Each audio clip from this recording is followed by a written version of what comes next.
महाभारत के धनुर्धर अर्जुन और भगवान कृष्ण की बहन सुभद्रा के बेटे अभिमन्यु के बारे में तो सभी जानते हैं और अभिमन्यु के वध की कथा भी काफी प्रचलित है।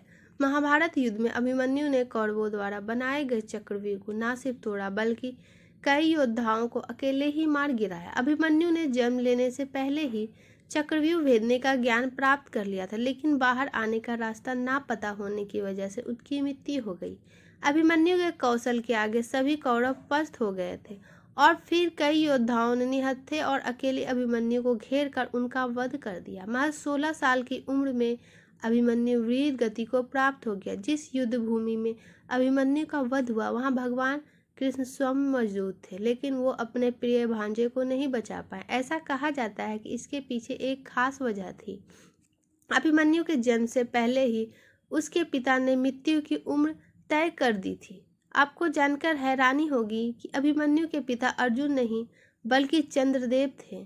चंद्रदेव के पुत्र प्रेम के कारण ही अभिमन्यु कम उम्र लेकर पैदा हुआ था। दरअसल चंद्रदेव के बेटे वर्चा का जन्म अर्जुन के बेटे अभिमन्यु के रूप में हुआ था। इसका उल्लेख महाभारत में मिलता है। जब धर्म की स्थापना करने के लिए भगवान श्री कृष्ण पृथ्वी पर अवतार लेने वाले थे, तब सभी देवी देवताओं ने भगवान की लीला देखने के लिए किसी न किसी अवतार में धरती पर आने का फैसला किया।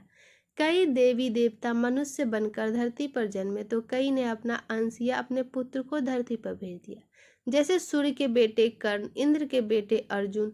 लेकिन चंद्रदेव पीछे रह गए। उसने कहा था कि वो अपने पुत्र वर्चा को पृथ्वी पर आने की आज्ञा दे, लेकिन चंद्रदेव अपने पुत्र बेहद से बहुत प्रेम करते थे और उसे दूर नहीं सह सकते थे।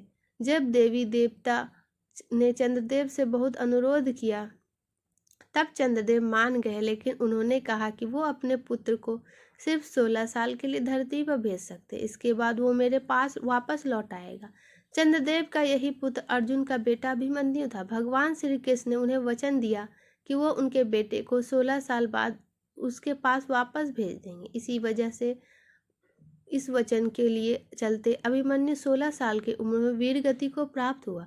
दोस्तों, अगर आपको हमारी वीडियो थोड़ी सी भी पसंद आए तो प्लीज़ वीडियो को लाइक एंड चैनल को सब्सक्राइब करें और कमेंट बॉक्स में